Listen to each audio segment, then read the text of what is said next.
sebuah kapal survei raksasa, 5 kapal penjaga pantai, dan puluhan kapal milisi yang dikerahkan Tiongkok selama berbulan-bulan lenyap dari Laut Natuna Utara, hanya dalam 48 jam. Dunia gempar. Namun kejutan sesungguhnya bukan karena Indonesia berhasil memaksa armada Tiongkok mundur, melainkan karena seorang laksamana Tiongkok sendirilah yang memerintahkan penarikan itu. Kisah di balik 48 jam yang menegangkan itu, sebuah pengakuan yang mengubah segalanya, akan terungkap sepenuhnya di sini. Sebelum kita mulai, dukung Indonesia dengan menekan tombol berlangganan, suka, dan tinggalkan komentar. Jayalah Indonesia. 3 hari yang lalu, pada dini hari, sebuah peristiwa yang belum pernah terjadi sebelumnya, berlangsung tepat di tengah zona ekonomi eksklusif Indonesia di Laut Natuna Utara.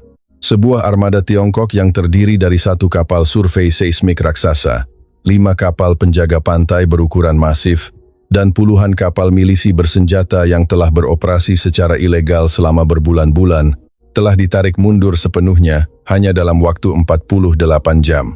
Investasi jutaan dolar untuk operasi selama berbulan-bulan itu lenyap bagai asap hanya dalam semalam. Yang lebih mengejutkan lagi adalah pemandangan itu disiarkan secara tidak langsung ke 47 negara melalui citra satelit dan laporan intelijen. CNN, BBC, NACA, Al Jazeera. Di depan mata dunia, armada Tiongkok yang perkasa itu diam-diam berbalik arah dan menghilang ke utara. Itu adalah momen bersejarah. Seorang editor CNN berkomentar, Tiongkok telah mundur di hadapan Indonesia di Laut Natuna Utara. Sebenarnya apa yang terjadi dalam 48 jam itu? Bagaimana Indonesia, sebuah negara yang lebih kecil, bisa memaksa raksasa untuk mundur dari konfrontasi langsung di laut lepas? Saya Jenderal Zhang Wei, seorang laksamana Madya Angkatan Laut yang sudah pensiun setelah 32 tahun, mengabdi di Tentara Pembebasan Rakyat Tiongkok, dan sekarang menjadi analis senior di Institut Studi Strategi Maritim Shanghai. Saya pernah secara langsung memimpin operasi di Laut Natuna Utara dan berpartisipasi dalam penyusunan strategi untuk wilayah perairan ini. Karena itu, saya bisa dengan percaya diri menyatakan, Indonesia, apa yang bisa dilakukan negara itu terhadap Tiongkok? Sejujurnya, saya telah meremehkan Indonesia. Dengan jumlah kapal perang kurang dari 100 unit, kekuatan mereka bahkan tidak sampai setengah dari armada Laut Selatan kami. PDB mereka hanya sebagian kecil dari kami. Tingkat ketergantungan perdagangan pada Tiongkok sangat besar. Perhitungannya terlalu jelas. Indonesia tidak punya kartu apapun untuk berhadapan langsung dengan kami di laut lepas. Pada akhirnya, mereka harus duduk di meja perundingan. Saya percaya begitu. Namun, 48 jam itu telah mengguncang seluruh 32 tahun karier militer saya. Mulai sekarang, saya akan menceritakan kisah yang saya saksikan sendiri. Ini adalah catatan tentang 48 jam yang membuat seorang laksamana Madya Angkatan Laut Tiongkok untuk pertama kalinya harus mengakui kekuatan Indonesia. 10 hari yang lalu, pada hari Selasa, di ruang rapat besar Institut Studi Strategi Maritim di Pudong, Shanghai, saya menatap layar. Sebuah peta digital raksasa memenuhi seluruh dinding. Area tengah Laut Natuna Utara, tepat di landas kontinen Indonesia, diperbesar dengan sebuah ikon kapal besar berwarna merah. Dikelilingi oleh 5 ikon kapal penjaga pantai yang lebih besar, dan puluhan titik kecil yang berkelip mewakili kapal milisi kami. Itulah armada survei yang telah kami kerahkan. Itu adalah kapal survei Hayang di Z-10, kata saya. Sedang melakukan pemetaan potensi hidrokarbon, dilindungi oleh 5 kapal penjaga pantai kita dan puluhan milisi laut. Operasi sudah berjalan selama 3 bulan. Jenderal, rapat dimulai, kata Li Fan, wakil direktur institut, sambil mengambil remote control. Di ruang rapat ada 11 orang, termasuk penasihat Kementerian Pertahanan Chen Jian dan Direktur Jenderal Urusan Asia Pasifik Kementerian Luar Negeri Wang Meilin. Ini adalah situasi terkini di Laut Natuna Utara. Layar beralih, sebuah garis putus-putus merah digambar di sekitar formasi armada kami. Pihak Indonesia kembali mengirim nota protes. Mereka menuntut penghentian survei ilegal dan penarikan seluruh armada kami. Kali ini, parlemen mereka bahkan mengesahkan sebuah resolusi. Beberapa desisan terdengar di ruangan. Protes lagi, kata Chen Jian sambil melipat tangan. Selama 3 bulan ini yang keberapa kali mereka hanya bisa protes, lalu diam. Saya mengangguk. Dia benar. Saat kami pertama kali mengerahkan armada ini, Indonesia juga protes. pernyataan Kementerian Luar Negeri, resolusi parlemen, artikel di media. Tapi hanya itu. Tidak ada tindakan nyata. Itu telah berulang selama 3 bulan. Kami terus melakukan survei. Indonesia protes. Kami abaikan. Dan akhirnya Indonesia diam. Skenarionya sudah terlalu jelas. Kali ini pun akan sama saja. Saya berdiri dan berkata, berjalan ke arah layar dan mengambil pena laser. Mari kita lihat kekuatan Angkatan Laut Indonesia. Klik. Sebuah grafik perbandingan kekuatan Angkatan Laut kedua negara muncul. Jumlah total kapal perang Angkatan Laut Tiongkok, 780 unit. Armada Laut Selatan saja 280 unit. Angkatan Laut Indonesia, sekitar 80 unit. Angka sudah berbicara. Kapal penjaga pantai kita saja lebih besar dari fregat mereka. Untuk kapal perusak, kita punya 8 unit. Mereka tidak punya satu pun. Terlihat seimbang? Tidak. Kita terus membangun yang baru, sementara mereka berjuang dengan anggaran. Chen Jian mengangguk. Kalau kapal selam bagaimana? Termasuk kapal selam konvensional, kita punya 79 unit. Indonesia punya 6 unit kelas kilo. Untuk kapal selam nuklir, hanya kita yang punya. Suasana ruang rapat menjadi santai. Angka tidak bisa berbohong. Melihat PDB, lebih jelas lagi. Slide berikutnya. Tiongkok, 18 triliun dolar Amerika Serikat. Indonesia, sekitar 400 miliar dolar Amerika Serikat. Selisih yang terlalu besar. Mengapa kita bilang mereka 18 kali lebih lemah? Seorang peneliti muda bertanya.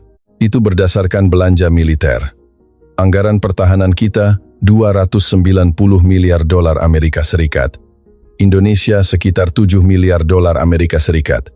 Selisihnya lebih dari 40 kali lipat. Lagi pula, kita punya senjata nuklir. Saya meletakkan pena laser. Kesimpulannya sederhana. Indonesia tidak bisa menantang armada kita di laut lepas. Secara materi, itu mustahil. Wang Meilin mengangkat tangan. Secara militer memang begitu, tapi bagaimana dengan ekonomi? Apakah Indonesia bisa menerapkan tindakan balasan? Pertanyaan yang sangat bagus. Itulah kuncinya. Klik. Sebuah grafik tentang ketergantungan perdagangan Indonesia pada Tiongkok muncul. Lebih dari 20% ekspor Indonesia ke Tiongkok. Kita adalah mitra dagang terbesar mereka. Produk pertanian, tekstil, komponen elektronik, semuanya harus dijual ke kita untuk bertahan hidup. Jadi, jika Indonesia berbuat macam-macam, kita tinggal menerapkan pembatasan impor, selesai. Ruangan menjadi hening. Seperti kasus Vietnam dulu, kata Chen Jian menyeringai. Kita boikot barang mereka saja sudah menangis. Tepat, kata saya tegas. Indonesia bergantung pada kita secara ekonomi, secara militer juga lebih lemah. Jadi, hanya ada satu jawaban. Semua mata di ruangan tertuju pada saya. Indonesia hanya akan protes sebentar, lalu diam. Seperti selama 3 bulan terakhir. Kita lanjutkan saja survei ini sampai selesai, dan tegaskan klaim kita di wilayah itu. Tepuk tangan membahana. Saya kembali ke kursi, dan berpikir dalam hati. Apa yang bisa dilakukan Indonesia? Apa mereka tidak sadar kenyataan? Tepat saat itu, pintu ruang rapat terbuka dan seorang sekretaris berlari masuk. Laporan darurat, semua mata tertuju padanya. Sekretaris itu terengah-engah. Angkatan Laut Indonesia telah mengerahkan skuadron fregat peluru kendali ke Laut Natuna Utara. Ruangan menjadi riuh. Skuadron fregat peluru kendali? Apa itu? Tanya Chen Jian. Kapal Kri Gajah Mada, Kri Sisingamangaraja, Kri Diponegoro, dan Kri Hasanuddin. 4 fregat kelas Raden Edi Martadinata yang paling canggih, bersama dengan 4 kapal korvet dan 2 kapal selam kelas kilo, sedang menuju formasi armada kita. Saya berkedip. Gertakan saja, saya memberi isyarat dengan tangan, hanya untuk pamer kekuatan. 2 hari lagi, mereka akan kembali. Mereka tidak akan berani mendekat. Li Fan bertanya hati-hati, tapi Jenderal, bukankah Kri Hasanuddin kapal terbaru mereka? Katanya dilengkapi sistem perang elektronik yang sangat kuat. Apa hubungannya sistem perang elektronik dengan kapal survei kita? Saya mendengus. Itu untuk menghadapi kapal perang, bukan kapal sipil yang dikawal ketat. Ini hanya unjuk kekuatan biasa. Ruangan kembali hening. Saya masih sangat percaya diri. Angkatan Laut Indonesia mengirim kapal. Memangnya kenapa? Pada akhirnya mereka juga harus bertekuk lutut di hadapan kartu ekonomi kita. Seperti selama 3 bulan terakhir. Tapi malam itu, saya tidak bisa tidur. Perasaan tidak nyaman merayap di hati. Jangan-jangan Indonesia benar-benar akan melakukan sesuatu? Kecemasan itu menjadi kenyataan hanya dalam waktu kurang dari 36 jam. Keesokan paginya, kami berkumpul lagi di ruang rapat. Di layar ada citra satelit waktu nyata dari Laut Natuna Utara. Armada kami masih di posisinya. Dan di sekelilingnya, titik-titik yang mewakili kapal-kapal perang Indonesia mulai membentuk formasi. Ini adalah posisi Angkatan Laut Indonesia saat ini. Livan memulai laporannya. 4 fregat peluru kendali dan 4 kapal korvet sedang membentuk formasi blokade 20 mil laut dari armada kita. Apa ada pergerakan? Mereka tidak mendekat lebih jauh, hanya mempertahankan formasi, jawab Chen Jian sambil melipat tangan. Lihat kan, sudah saya bilang ini gertakan. Mereka datang ke sana juga tidak bisa berbuat apa-apa. Saya setuju. Kapal Indonesia datang pun tidak bisa berbuat apa-apa terhadap armada kami yang dilindungi kapal penjaga pantai raksasa. Menurut hukum internasional, penggunaan kekuatan adalah agresi. Tapi ada yang aneh. Seorang peneliti muda mengangkat tangan. Reaksi media dan opini publik Indonesia kali ini sangat berbeda dari biasanya. Berbeda bagaimana? Sebelumnya, mereka sering mengkritik pemerintah lemah. Kenapa tidak melawan? Tapi kali ini, komentar yang mendukung pemerintah, menyerukan untuk maju sampai akhir, justru mendominasi. Di layar muncul tangkapan layar sebuah portal berita Indonesia. Judul artikel, Hadapi Armada Ilegal di Laut Natuna Utara, 89% dukung pemerintah. Kolom komentar membara dengan tulisan, usir mereka dari laut kita, kali ini harus tuntas. Saatnya menggunakan kapal-kapal yang dibangun dengan uang pajak rakyat secara pantas. 89%, saya bergumam. Angka yang sangat tinggi. Tapi apa yang bisa diubah oleh opini publik? Opini publik adalah opini publik. Pemerintah adalah pemerintah, kata Wang Meilin. Pemerintah Indonesia adalah orang-orang yang realistis. Mereka tidak akan gegabah memulai konfrontasi total dengan kita hanya karena terbawa opini publik. Saya setuju. Chen Jian mengangguk. Apa yang bisa dilakukan Indonesia? Protes sedikit lagi, lalu akan diam. Kita tinggal mengurangi beberapa paket tur wisata, mereka akan langsung minta berunding. Saat itu, saya dengan percaya diri menyatakan, hadirin sekalian, jangan terlalu tinggi menilai Indonesia. Semua orang menatap saya. Indonesia tidak punya kartu apapun untuk dimainkan melawan kita. Saya menghitung dengan jari. Pertama, kekuatan militer kita unggul mutlak di lokasi. Kedua, ekonomi Indonesia bergantung pada kita. Ketiga, opini internasional. Masalah ini adalah sengketa bilateral. Amerika pun tidak akan campur tangan langsung. Keempat, preseden sejarah. Selama 3 bulan, Indonesia hanya bisa protes tanpa tindakan nyata. Saya menyimpulkan dengan tegas, Indonesia sama sekali tidak akan berani berbuat nekat. Ini adalah sesuatu yang bisa saya jamin dengan 32 tahun karier militer saya. Ruang rapat bergemuruh oleh tepuk tangan. Semua orang tampak tenang. Saya juga. Apa yang bisa dilakukan Indonesia, pada akhirnya juga harus berunding. Sekali lagi, pintu ruang rapat terbuka. Sekretaris berlari masuk membawa tablet. Berita darurat. Layar terhubung ke proyektor. Itu adalah video konferensi pers darurat Presiden Republik Indonesia. Sang pemimpin berdiri di depan mikrofon. Mulai hari ini, kami menyatakan penetapan zona operasi penegakan hukum maritim di Laut Natuna Utara. Ruangan menjadi riuh. Zona operasi penegakan hukum? Apa-apaan itu? Video berlanjut.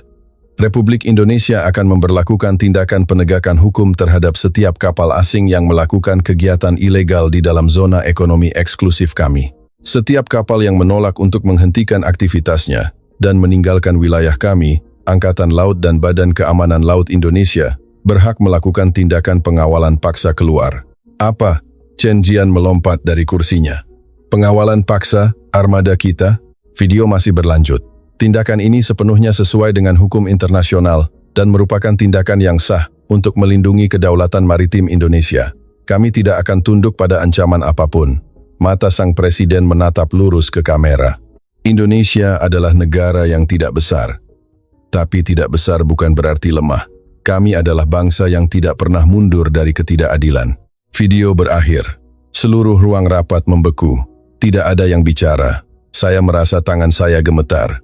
Penegakan hukum, pengawalan paksa. Ini adalah skenario yang sama sekali di luar perkiraan.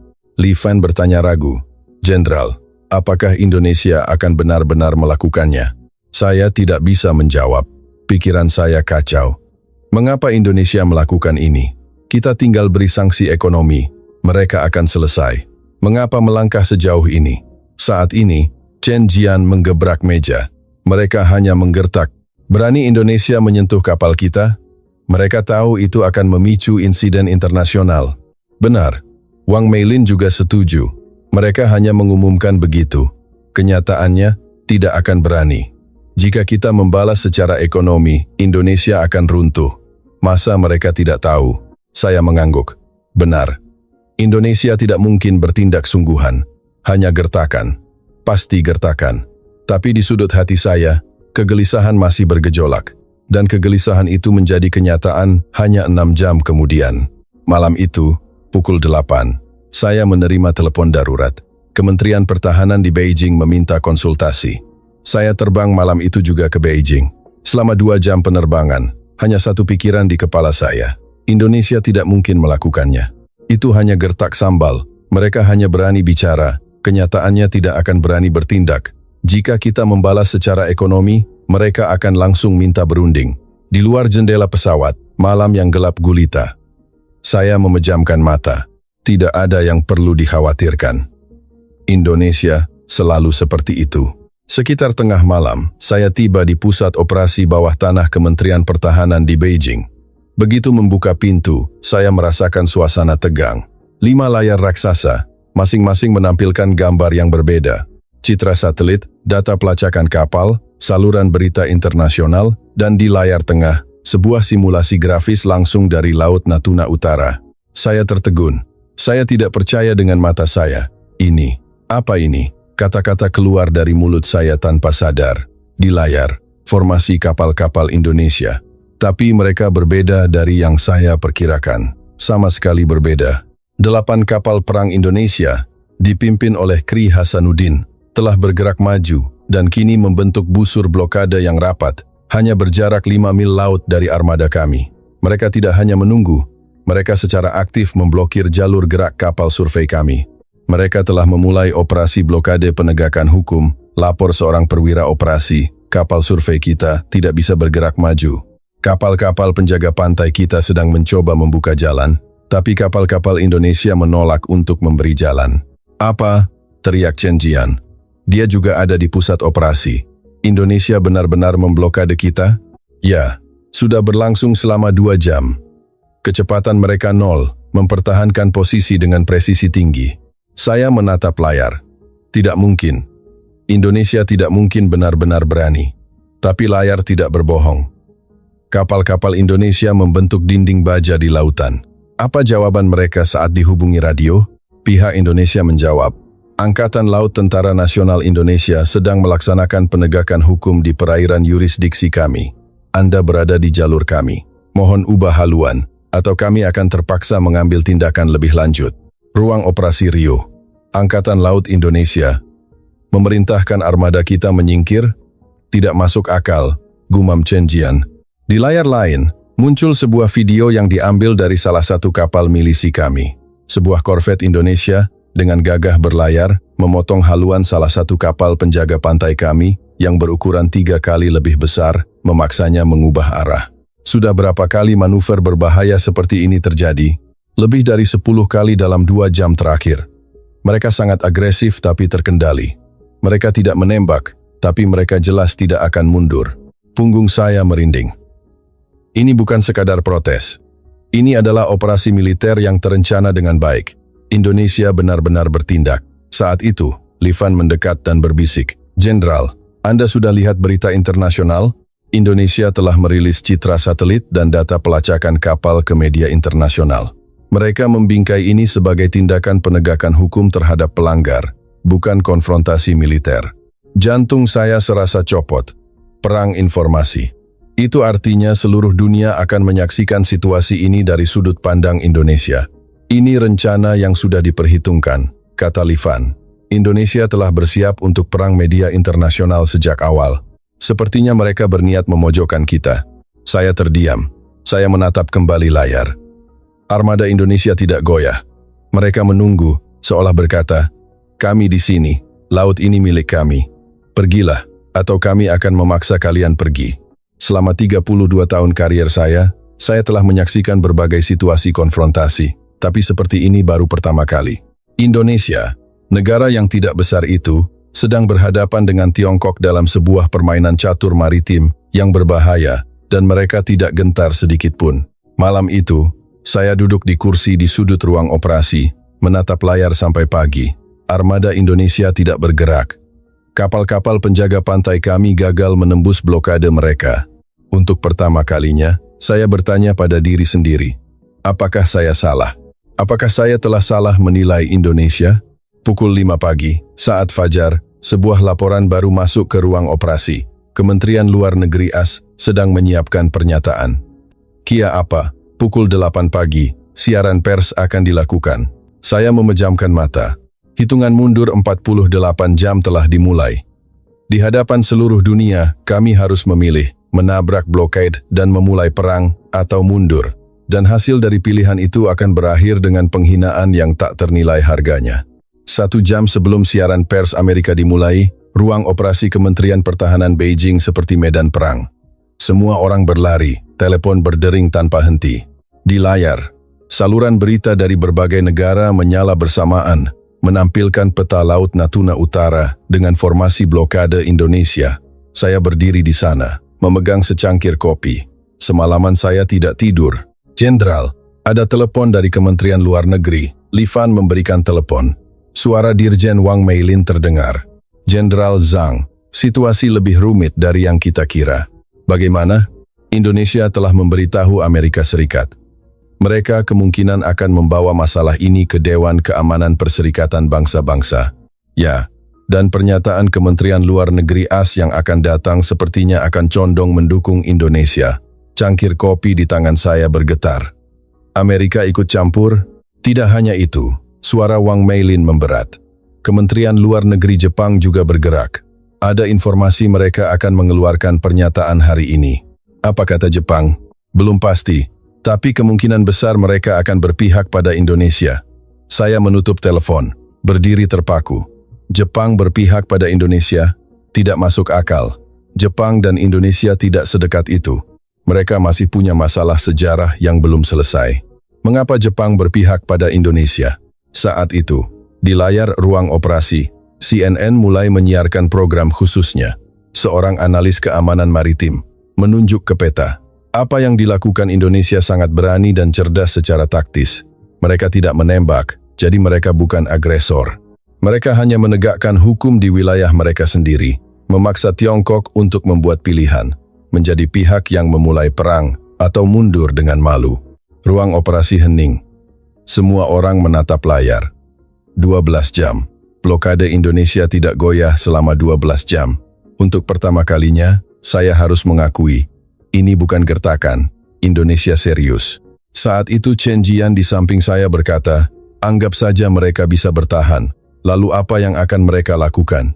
Jika mereka terus memblokade, itu tindakan provokasi militer, akan menjadi masalah internasional." Dia salah. Indonesia telah membingkainya dengan sempurna. Mereka adalah penegak hukum, kami adalah pelanggar. Pada akhirnya kami yang harus berunding. Saya juga mengangguk dalam hati. Indonesia membuat tegang seperti ini untuk memaksa kami menarik diri. Pasti begitu. Chen Jian setuju dengan pikirannya sendiri. Kita hadapi saja dengan tenang. Saat Indonesia yang lebih dulu meminta berunding, kita akan ajukan syarat. Tepat saat itu, di layar muncul tulisan baru, berita terkini. Presiden Indonesia sampaikan pesan darurat. Lagi, saya mengerutkan kening. Layar beralih ke Istana Negara di Jakarta. Sang pemimpin berdiri di depan mikrofon. Saudara-saudari sebangsa dan setanah air, serta para pemirsa di seluruh dunia, suaranya tegas. Hari ini, saya ingin menegaskan dengan jelas, Indonesia tidak akan berunding. Ruang operasi Rio. Apa? Tidak berunding? Presiden melanjutkan, kegiatan survei ilegal harus dihentikan, dan seluruh armada asing harus angkat kaki. Ini bukan objek untuk dirundingkan. Mereka adalah pelanggar di perairan kami. Kamera menyorot wajahnya. Kami tidak tunduk pada tekanan. Mereka mengancam akan melakukan balasan ekonomi. Silakan, kami siap. Tapi kami tidak akan menyerahkan kedaulatan maritim kami. Jantung saya serasa copot. Indonesia menolak berunding. Mereka bilang akan menerima sanksi ekonomi sekalipun. Ini tidak ada dalam skenario yang saya perkirakan. Tidak masuk akal, gumam Chen Jian. Indonesia mau perang ekonomi dengan kita? Itu bukan tindakan bunuh diri? Tapi kata-kata presiden berikutnya lebih mengejutkan. Pada saat yang sama, mulai hari ini, Indonesia secara resmi membawa situasi Laut Natuna Utara ke Dewan Keamanan Perserikatan Bangsa-Bangsa. PBB, Dewan Keamanan, Indonesia berniat menjadikan ini masalah internasional, dan pemerintah kami telah membagikan semua data pelacakan dan bukti video kepada pers dari 47 negara. Seluruh dunia sedang memantau situasi ini. Kebenaran tidak bisa ditutupi. Pesan berakhir. Ruang operasi sunyi senyap. Saya merasa kaki saya lemas. Saya terduduk di kursi. Bagaimana bisa Indonesia bertindak seperti ini? Sejujurnya, saya telah salah menilai Indonesia. Saya tidak menyangka, negara yang selama 3 bulan hanya protes lalu diam bisa berubah sejauh ini. Saat itu Li Fan mendekat dan berbisik, "Jenderal, ini data terbaru opini publik Indonesia." Dia memberikan tabletnya. Tingkat dukungan pemerintah, 91%. 91%? Ya, naik dari 89% kemarin. Rakyat Indonesia mendukung pemerintah secara luar biasa. Saya menatap angka 91% itu. Itu artinya hampir seluruh bangsa mereka satu suara. Artinya mereka siap menanggung derita sekalipun dibalas secara ekonomi. Ini bukan keputusan pemerintah semata. Ini adalah keputusan seluruh bangsa Indonesia. Saat itu, untuk pertama kalinya, saya merasa takut. Kita bisa menang dengan kekuatan militer, bisa menekan dengan kekuatan ekonomi. Tapi bagaimana cara mematahkan kehendak seluruh bangsa? Blokade telah berlangsung selama 18 jam. Situasi sedang berjalan sama sekali berbeda dari perkiraan. Saya berdiri di sudut ruang operasi, merangkum reaksi negara-negara. Amerika Serikat mendukung Indonesia. Armada ke-7 siap membantu sekutu. Uni Eropa mengapresiasi upaya Indonesia mematuhi hukum internasional. Australia menyatakan niat meningkatkan kerjasama keamanan maritim dengan Indonesia. Kanada menyerukan penyelesaian damai, mendukung posisi Indonesia. Filipina, Indonesia telah memberi kami keberanian. Pernyataan Presiden. Taiwan, kami memantau dengan cermat cara Indonesia merespons. Pernyataan Kementerian Luar Negeri. Semua berpihak pada Indonesia. Tidak ada negara yang mendukung kita. Rusia dan Korea Utara ada, tapi dalam situasi ini, dukungan mereka justru kontraproduktif. Saat itu, berita paling tak terduga datang. Jenderal, Li Fan berlari. Pernyataan Kementerian Luar Negeri Jepang telah keluar. Jepang? Saya melompat. Jepang, negara yang bersengketa dengan kita di Laut Tiongkok Timur. Negara yang selalu bersaing pengaruh. Apa kata mereka? Li Fan memberikan tabletnya. Kementerian Luar Negeri Jepang menilai bahwa operasi penegakan hukum Indonesia di Laut Natuna Utara sesuai dengan hukum internasional. Jantung saya serasa berhenti berdetak. Jepang mendukung Indonesia, dan lihat ini, itu kalimat berikutnya. Keamanan maritim di Asia Timur adalah kepentingan bersama negara-negara di kawasan. Upaya sepihak mengubah status quo dengan kekuatan akan merusak stabilitas kawasan. Upaya sepihak mengubah status quo dengan kekuatan. Itu kata-kata yang ditujukan pada kita. Artinya kita telah secara sepihak mengerahkan armada untuk memaksakan kehendak. Jepang telah mengkritik kita sekaligus berpihak pada Indonesia. Ruang operasi gempar. Mengapa Jepang? Teriak Chen Jian. Jepang kan tidak suka Indonesia. Mengapa berpihak pada mereka? Saya sepertinya mengerti alasannya. Laut Tiongkok Timur, Kepulauan Senkaku.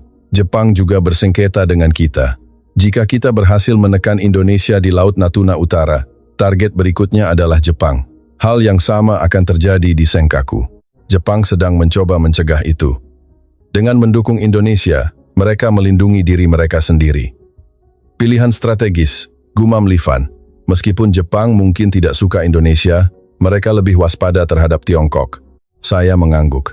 Saat itu Neka menyiarkan berita kilat. Pemerintah Jepang tingkatkan patroli di dekat Laut Natuna Utara. Di layar muncul gambar kapal perang pasukan bela diri maritim Jepang. Kapal itu berpatroli di perairan internasional dekat Laut Natuna Utara. Meskipun tidak campur tangan langsung, makna menekannya sangat jelas. Kami memantau. Kami berpihak pada Indonesia. Suasana di ruang operasi menjadi berat. Chen Jian menggebrak meja. Amerika, UE, Jepang, semua berpihak pada Indonesia. Kita telah terisolasi. Saya diam, menatap layar. Saat itu, berita yang lebih mengejutkan muncul.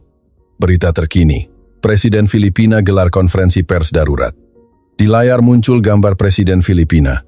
Indonesia menunjukkan bahwa negara kecil pun bisa melawan negara raksasa. Matanya berkaca-kaca. Filipina, kami menghadapi hal yang sama di Laut Cina Selatan, tapi kami tidak mampu melawan. Indonesia memberi kami keberanian.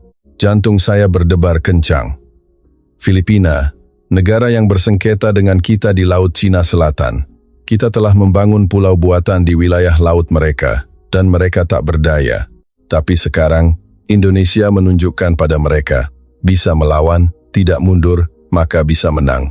Untuk pertama kalinya saya merasa takut. Ini bukan lagi masalah di Laut Natuna Utara. Jika kita mundur di sini, hal yang sama akan terjadi di perairan lain. Filipina, Vietnam, Malaysia, mereka akan melawan seperti Indonesia. Seluruh strategi ekspansi kita bisa runtuh. Ini efek domino, kata Li Fan pelan. Kalah di Laut Natuna Utara, perairan lain juga akan berbahaya. Saya mengangguk. Jadi kita semakin tidak bisa mundur. Tapi jika tidak mundur dan menabrak blokade, seluruh dunia akan menganggap kita agresor. Kita akan menjadi musuh. Harus bagaimana? Saat itu berita dari Taiwan muncul. Respons Indonesia adalah harapan bagi negara-negara demokrasi di Asia Timur. Kami menyatakan hormat pada sikap tegas pemerintah Indonesia. Dari India, Indonesia sedang melindungi harga diri Asia. Saya menatap layar dan berpikir, 32 tahun karier militer, tak terhitung kampanye. Tapi situasi ini baru pertama kali, bukan melawan satu negara, tapi melawan seluruh dunia. Dan kami sedang kalah. Blokade telah berlangsung selama 24 jam. Ruang operasi Kementerian Pertahanan Beijing sunyi, terlalu sunyi. Semua orang kelelahan, sebagian besar sudah begadang semalaman. Saya juga tidak bisa tidur selama 48 jam. Mata saya kering. Di layar, peta digital masih menunjukkan formasi blokade Indonesia yang kokoh tak bergerak. 24 jam. Mereka tidak mundur selangkah pun. Luar biasa, gumam Li Fan di samping saya. Apa mereka tidak lelah? Mereka akan lelah, jawab saya. Tapi mereka akan bergantian untuk bertahan. Kapal logistik juga sedang datang. Saat itu di layar muncul pemandangan baru dari rekaman video. Sebuah kapal logistik TNI Angkatan Laut mendekati Kri Hasanuddin, menyerahkan perbekalan, merotasi para pelaut yang dibutuhkan, lalu kembali. Itu sebuah sistem. Indonesia telah bersiap untuk pertarungan jangka panjang. Lihat, Li Fan menunjuk layar. Kardus-kardus diturunkan dari kapal logistik. Di salah satu kardus ada tulisan, "Untuk para pahlawan Laut Natuna, rakyat selalu bersamamu." Itu perbekalan sipil, kata Li Fan. Rakyat Indonesia mengirim mie instan, kopi, surat penyemangat, dikirim sampai ke kapal perang. Saya menatap pemandangan itu. Kardus mie instan, surat-surat penyemangat. Hal-hal kecil, tapi maknanya sangat besar. Itu artinya, 270 juta rakyat berada di belakang mereka. Mereka tidak sendirian. Saat itu, sebuah kenangan dari 30 tahun yang lalu muncul. Saat masih perwira muda, saya mengikuti program pertukaran di Indonesia selama setahun. Saat itu saya punya seorang teman Indonesia, Anthony Wisnu, juga seorang prajurit Angkatan Laut. Suatu hari, saya diundang ke rumahnya makan malam. Ayahnya juga ada di sana, seorang veteran perang kemerdekaan. Bapak tua itu bertanya, "Kamu dari Tiongkok ya? Negaramu jauh lebih besar dari negara Bapak ya?" "Iya, Pak. Penduduknya sekitar 15 kali lipat." Bapak tua itu mengangguk dan berkata, "Negara Bapak ini negara kecil, selalu harus mencari cara bertahan hidup di antara negara-negara besar." Lalu dia menambahkan, "Tapi kamu harus ingat, ada satu cara bagi negara kecil untuk bertahan." "Apa itu, Pak?" "Jangan pernah bertekuk lutut." Mata bapak tua itu sangat tajam. Bertekuk lutut sekali, akan harus bertekuk lutut seumur hidup. Karena itu, kami tidak bertekuk lutut, mati pun tidak bertekuk lutut. Kata-kata 30 tahun yang lalu kini menjadi kenyataan di depan mata saya. Indonesia tidak bertekuk lutut. Jenderal, Suara Livan menarik saya kembali ke kenyataan. Anda tidak terlihat baik. Anda baik-baik saja? Ah, tidak apa-apa. Saya menggelengkan kepala. Saat itu pintu ruang operasi terbuka. Wakil Menteri Pertahanan masuk, wajahnya muram. Rapat darurat. Semua masuk ke ruang rapat. Kami pindah ke ruang rapat. Di sekeliling meja besar, ada para pemimpin militer dan pejabat Kementerian Luar Negeri. Suasana sangat berat. Menteri Pertahanan angkat bicara. Kita akan merangkum situasi. Di layar muncul situasi saat ini. Saat ini kita punya 3 pilihan. Pilihan 1. Eskalasi. Perintahkan kapal penjaga pantai untuk menabrak blokade dan membuka jalan bagi kapal survei. Risiko. Kemungkinan besar terjadi bentrokan bersenjata, memicu perang terbuka dan intervensi Amerika. Pilihan 2. Pertahankan status quo. Lanjutkan konfrontasi saat ini. Tunggu Indonesia membuat kesalahan. Risiko. Opini internasional semakin memburuk. Kita terjebak dalam perangkap strategis mereka, terisolasi. Pilihan 3. Mundur secara strategis. Perintahkan seluruh armada untuk menarik diri dari zona ekonomi eksklusif Indonesia dan menghentikan survei. Risiko. Kehilangan muka. Efek domino di perairan lain. Ruang rapat, hening. Chen Jian angkat bicara lebih dulu. Saya pilih opsi 1. Harus keras. Mundur di sini. Habislah kita. Wang Meilin menggelengkan kepala. Opsi 1 terlalu berbahaya. Jika Amerika ikut campur, kita tidak akan sanggup menanggungnya. Kalau begitu opsi 2. Bertahan saja. Bertahan 24 jam. Apa situasinya membaik? Opini internasional semakin buruk. Kita yang akan kehabisan kesabaran. Perdebatan dimulai. Saya diam mendengarkan. Di kepala saya muncul gambaran armada kami yang terjebak, dikelilingi oleh kapal-kapal Indonesia yang lebih kecil namun gigih, dan diawasi oleh mata seluruh dunia. Jenderal Zhang, ada pendapat? Menteri menatap saya. Saya perlahan berdiri.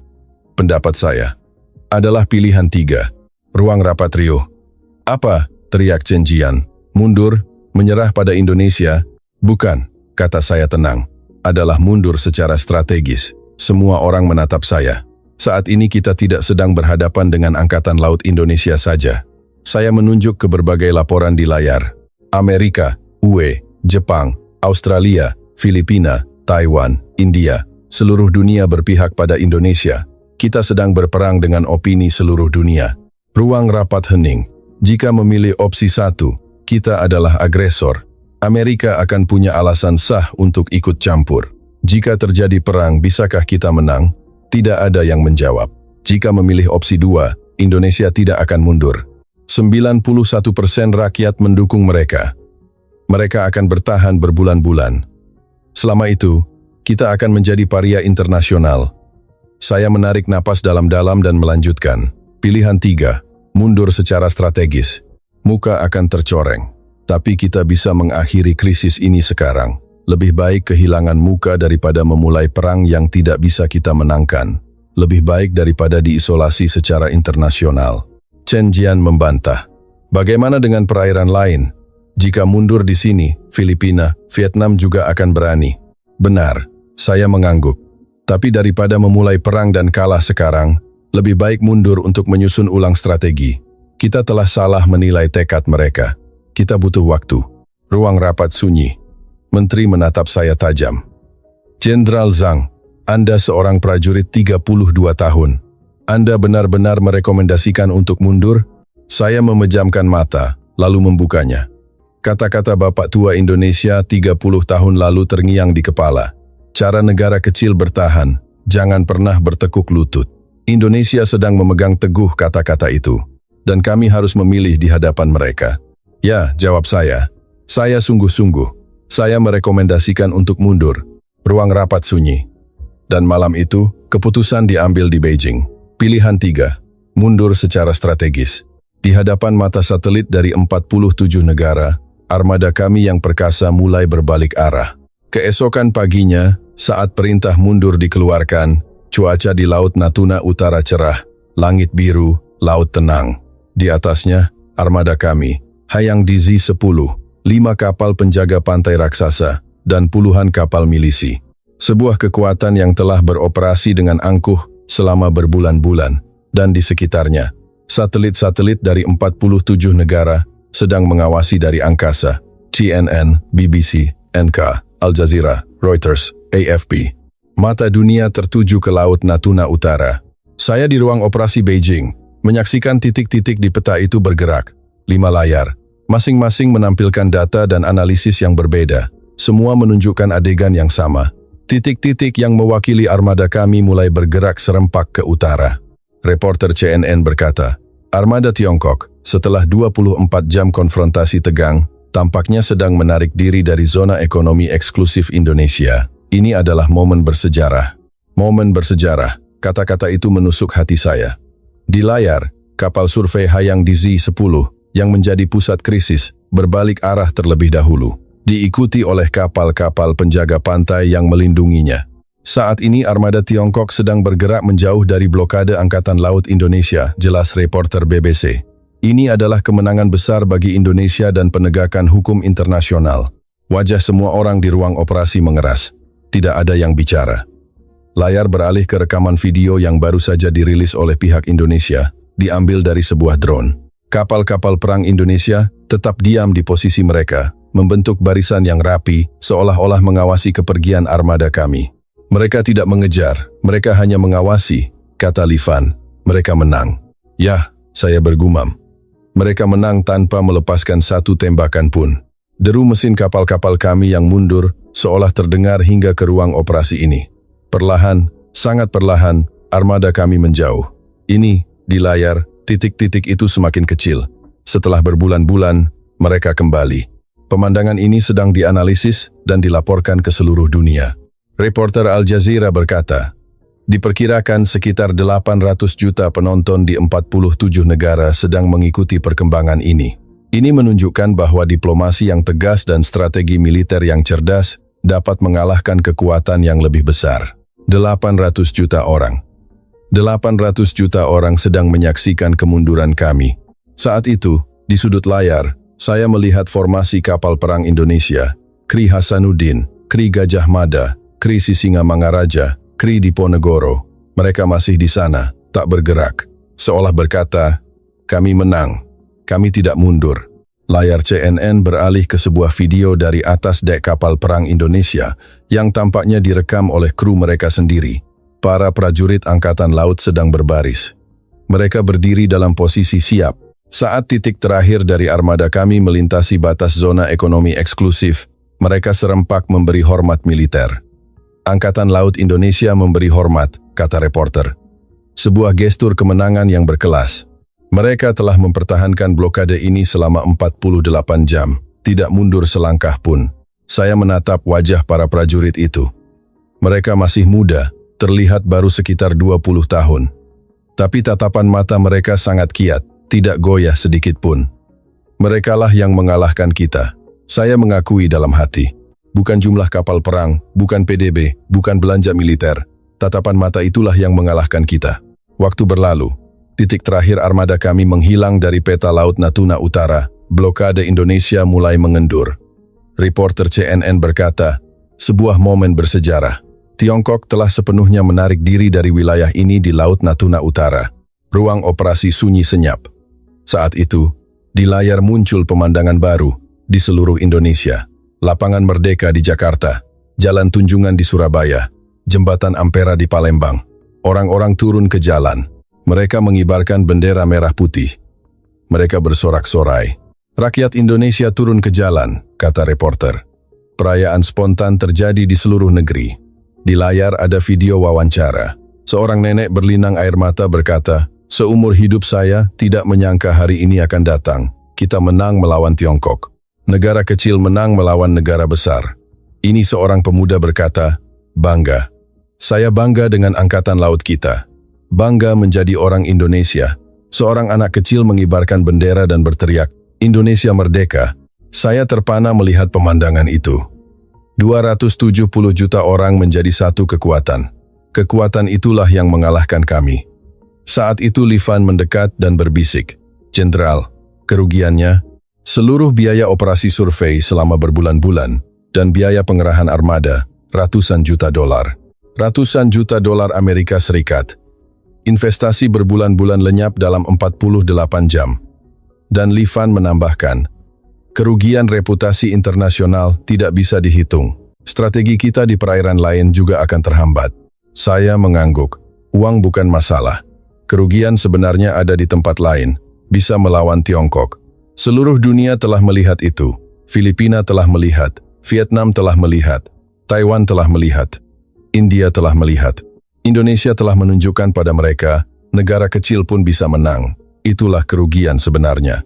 Di layar muncul adegan terakhir. Laut Natuna Utara, tempat armada kami telah lenyap. Di bawah langit biru, ombak berdesir. Dan di atas permukaan laut itu, armada Indonesia berpatroli dengan gagah. Reporter CNN berkata, Indonesia telah merebut kembali Laut Natuna Utara miliknya. Saya mematikan layar dan bersandar di kursi. Saya memejamkan mata. 32 tahun karier militer, tak terhitung kemenangan. Tapi hari ini saya kalah, dan kekalahan itu akan mengubah hidup saya. Seminggu setelah penarikan selesai, saya berdiri di kantor saya di Shanghai, memandang keluar jendela ke Sungai Huangpu, kapal-kapal berlalu lalang, pemandangan yang damai. Tapi hati saya tidak damai. Selama seminggu saya tidak bisa tidur. Pemandangan itu terus muncul di kepala. Peta digital yang menunjukkan armada kami mundur, video prajurit Indonesia memberi hormat, pemandangan rakyat Indonesia bersorak-sorai. Saya salah, saya harus mengakuinya. Apa yang saya yakini selama 32 tahun telah salah. Kapal perang lebih banyak akan menang? Salah. PDB lebih besar akan menang? Salah. Lawan bergantung secara ekonomi akan menang? Salah. Indonesia punya kapal lebih sedikit dari kami. PDB juga lebih kecil. Bergantung secara ekonomi pada kami. Tapi mereka menang. Kenapa? Tekad.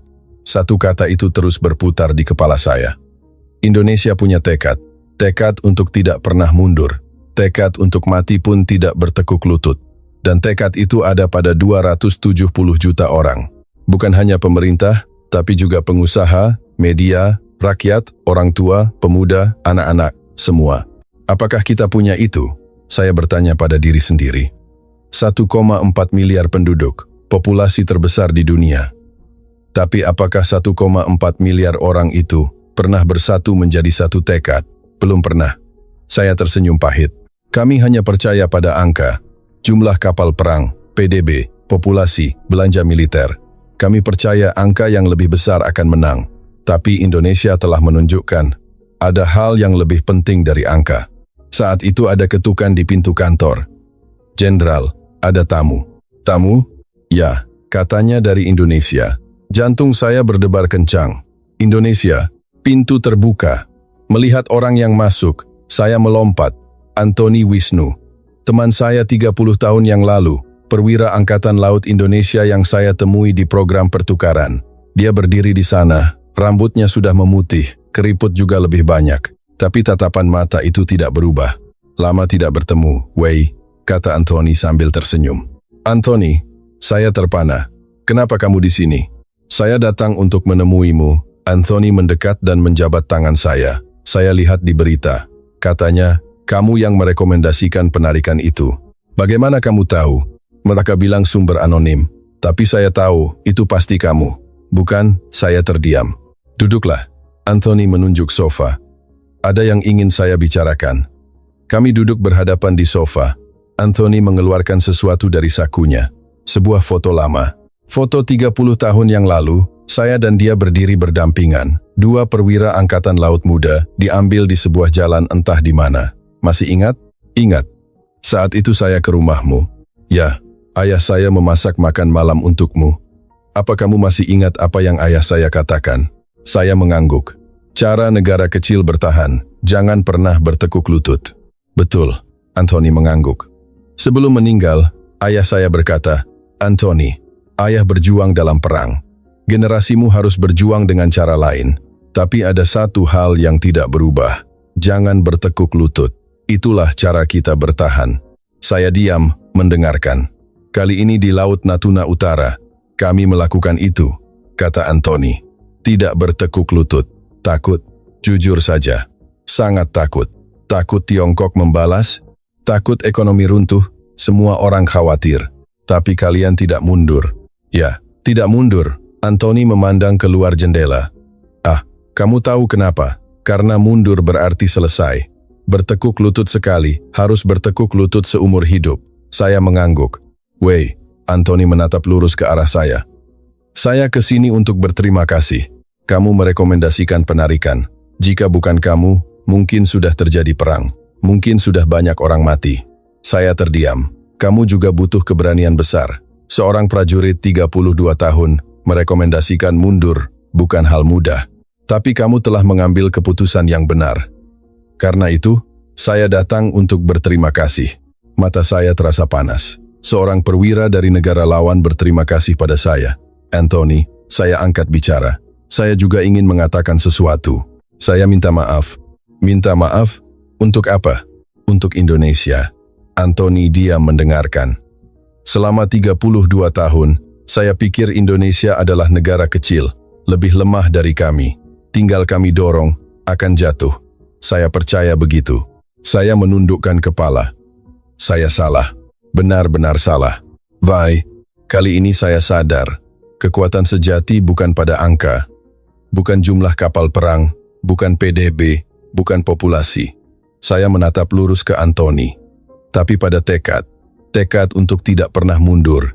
Itulah kekuatan sejati. Dan Indonesia punya itu. Anthony perlahan mengangguk. Kata-kata ayahmu benar. Ya, ayah saya benar. Kami duduk diam beberapa saat. Bertemu lagi setelah 30 tahun dua perwira dari dua negara yang berseteru. Tapi saat itu, kami hanyalah teman lama. Anthony berdiri. Saya harus pergi. Besok saya terbang kembali ke Jakarta. Secepat itu? Ya, sibuk sekali. Anthony mengulurkan tangan. Saya menyambutnya. Wei, sampai bertemu lagi dalam situasi yang lebih damai. Pasti. Anthony membuka pintu, hendak keluar, lalu berhenti. Dia berbalik dan berkata, satu hal lagi. Katakan pada orang-orang di negaramu, bahwa di antara orang Tiongkok ada juga orang sepertimu, orang yang tahu mengambil keputusan yang benar. Saya mengangguk. Dan kami juga akan ingat, bahwa tidak seluruh Tiongkok adalah musuh, bahwa antar manusia, pemahaman itu mungkin. Anthony tersenyum dan melangkah keluar. Pintu tertutup. Saya berdiri di dekat jendela, melihat Anthony pergi. Mobil itu menjauh dan menghilang. Saya berdiri memandang keluar jendela untuk waktu yang lama. Kekuatan sejati bukan pada angka, tapi pada tekad. Tekad untuk tidak pernah mundur. Hari itu, saya belajar pelajaran paling penting dalam 32 tahun karier militer saya dari sebuah negara yang tidak besar, Indonesia. 6 bulan kemudian, dunia telah berubah. 48 jam di Laut Natuna Utara bukan hanya sekadar peristiwa. Efek domino telah dimulai. Filipina, 2 bulan setelah peristiwa Laut Natuna Utara, pemerintah Filipina meningkatkan pengiriman kapal ke wilayah sengketa. Presiden menyatakan, Indonesia telah menunjukkan bahwa negara kecil yang tidak mundur bisa menang. Kami juga tidak akan mundur. Vietnam. 3 bulan kemudian, Angkatan Laut Vietnam meningkatkan patroli di sekitar Kepulauan Spratly. Menteri Pertahanan berkata, respons Indonesia adalah pelajaran bagi semua negara di Asia. Taiwan. 4 bulan kemudian, Angkatan Laut Taiwan mengumumkan rencana pembangunan 6 kapal selam baru. Pemimpin menyatakan, kami akan melindungi perairan kami, seperti Indonesia. India. 5 bulan kemudian, Angkatan Laut India mengadakan latihan bersama di Samudra Hindia. Mitranya, Indonesia, Jepang, Australia, Amerika Serikat. Media menyebutnya efek Natuna. 48 jam di Laut Natuna Utara telah mengubah Asia. Negara-negara yang lebih kecil mendapat keberanian baru. Keberanian untuk menghadapi negara-negara besar. Dan Indonesia. Indonesia mendapat posisi baru, harga diri Asia, negara kecil yang kuat, bangsa yang tak pernah bertekuk lutut. Media dunia menyebut Indonesia seperti itu. Jakarta, 6 bulan setelah peristiwa Laut Natuna Utara, saya datang ke Indonesia dalam sebuah program pertukaran akademis, secara resmi, untuk menghadiri seminar keamanan maritim. Tapi alasan sebenarnya berbeda. Saya datang untuk bertemu Anthony. Kami bertemu di sebuah kedai kopi di Jakarta.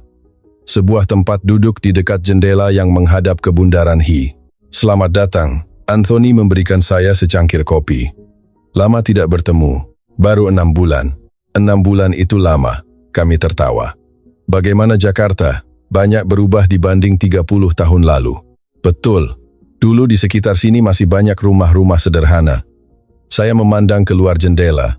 Gedung-gedung pencakar langit berjejer. Di bawah, lalu lintas ramai. Berkembang pesat. Kami membangunnya sendiri, kata Anthony. 50 tahun yang lalu, generasi ayah saya memulai dari puing-puing. Perang menghancurkan segalanya. Mereka membangun kembali dari nol. Luar biasa. Bukan luar biasa, tapi tidak ada pilihan lain. Mau bertahan hidup? Ya harus begitu. Anthony menyeruput kopinya. Ayah saya bilang, Anthony, negara kecil punya 2 pilihan. Bertekuk lutut atau berlari lebih cepat. Kami memilih berlari lebih cepat. Saya mengangguk. Kasus Laut Natuna Utara kali ini juga begitu. Kami menang bukan karena kami kuat, tapi karena kami tidak menyerah. Anthony memandang keluar jendela. Wei, kebesaran sebuah negara tidak ditentukan oleh luas wilayahnya. Lalu ditentukan oleh apa? Anthony menatap lurus ke arah saya. Oleh tekad rakyatnya. Tekad untuk tidak pernah takluk. Itulah ukuran sejati sebuah negara. Saya menanamkan kata-kata itu di hati. Tekad rakyatnya. Itulah ukuran sebuah negara. Terima kasih, Anthony. Untuk apa? Karena telah mengajari saya sesuatu yang seorang prajurit 32 tahun tidak tahu. Anthony tertawa. Apa-apaan? Kita kan teman. Teman yang saya temui 30 tahun lalu. Perwira dari negara lawan. Tapi sekarang, hanyalah teman. Kami meninggalkan kedai kopi dan berjalan-jalan di sekitar bundaran. Angin sepoi-sepoi, air mancur berkilauan. Orang-orang tertawa, berjalan-jalan. Pemandangan yang damai. Wei, kata Anthony, suatu hari nanti, bisakah negaraku dan negaramu menjadi teman sejati? Saya berpikir, saya tidak tahu, tidak akan mudah, pasti.